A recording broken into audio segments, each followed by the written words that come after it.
Hello friend, welcome to my channel Anjana. ये video मेरी हल छठ पूजा की है, जो पूजा अपने बेटे की लंबी उम्र के लिए की जाती है और इसमें तरह तरह की चीज़ें लगती हैं। इसकी पूजा में मैंने सारी तैयारियां कर ली थी, जो कि मेन होता है 6 प्रकार का अनाज। अनाज को हम भूंज लेते हैं। अब हम यहाँ बाहर रहते हैं तो सारी चीज़ें तो अवेलेबल नहीं हो पाती हैं, फिर भी मैंने अपनी तरफ से पूरी तैयारी करी और तैयारी करके हम लोग चल दिए भाभी जी के घर पूजा करने के लिए। हल छठ पूजा अपने बेटे की लंबी उम्र के लिए करते हैं, ताकि हमारा बच्चा हमेशा स्वस्थ रहे और हमेशा उसके जीवन में खुशियाँ बनी रहे। हल छठ माता की ये पूजा होती है, जो छठ के दिन की जाती है।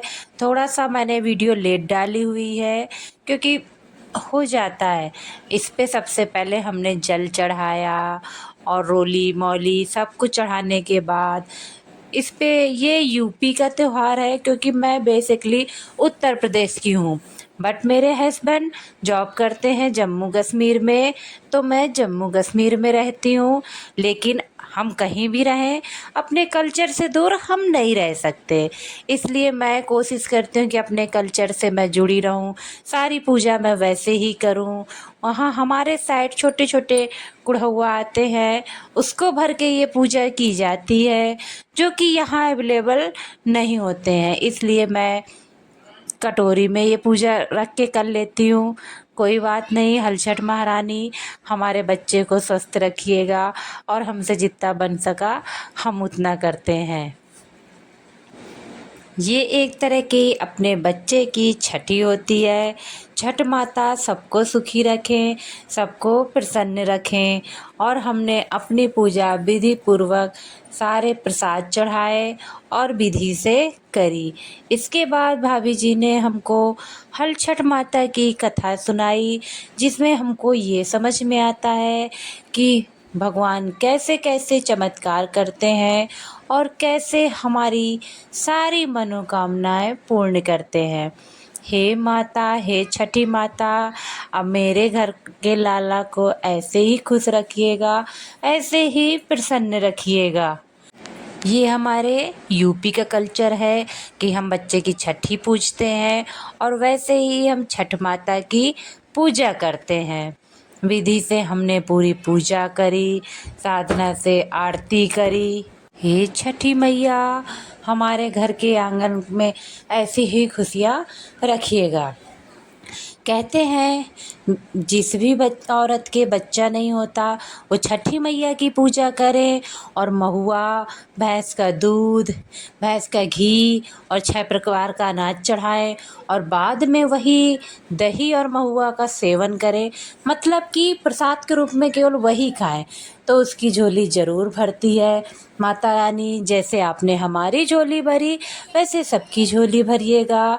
उसके बाद हमने लास्ट में सारी चीज़ें चढ़ाने के बाद कपूर की आरती करी और माता रानी से प्रार्थना करी, हे माता रानी, आप अपनी दया हम पर हमेशा बनाए रखिएगा। इसके बाद भाभी जी ने हमको सिंदूर लगाया।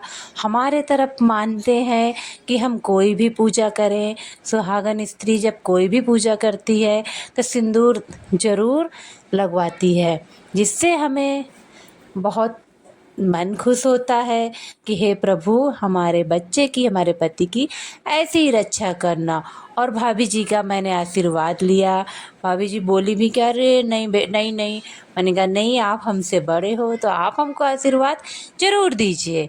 उसके बाद हमने छठी मैया की परिक्रमा करी और अपनी पूजा पूरी संपन्न करी और माता रानी से आशीर्वाद मांगा कि हे माता रानी, मेरे क्यूट से छोटे से बच्चे को अपना आशीर्वाद ज़रूर दीजिए। इसके बाद हमने माता रानी का जल अपने बच्चे के लगाया, ताकि वो बच्चा हमेशा हमारा स्वस्थ रहे। और भाभी जी ने मेरे बेटे का तिलक भी करा और कहा, बेटा हमेशा खुश रहिए, और मेरे बेटे को आशीर्वाद दिया। बहुत अच्छा लगता है जब हम कोई कल्चरल पूजा मिलजुल कर करते हैं। बाहर रहते हैं हम लोग, मैं जम्मू कश्मीर में रहती हूँ, हालांकि मैं यूपी से हूँ। बाहर रह के सब एक दूसरे के साथ जब हम पूजा करते हैं तो बहुत अच्छा लगता है। पूजा समाप्त होने के बाद हम सब ने फ़ोटो सेशन करा और मेरा बेटा तो फ़ोटो में सबसे पहले आने की कोशिश करता है, क्योंकि उसको बहुत पसंद है। हमें भी अच्छा लगता है कि हमारे बच्चे खुश रहते हैं तो माएँ अपने आप खुश हो जाती हैं। पूजा संपन्न होने के बाद हमने छठी मैया का आशीर्वाद लिया और अब पूजा संपन्न हो गई थी तो अब हम जाएंगे अपने घर की ओर, क्योंकि पूजा संपन्न करने के बाद आप अपने घर जाएंगे और घर चल दिए हम। सो गाइज, कैसा लगा मेरा ये ब्लॉग प्लीज़ कमेंट करके ज़रूर बताएं और ज़्यादा से ज़्यादा सब्सक्राइब करें। Please please please please please subscribe my channel.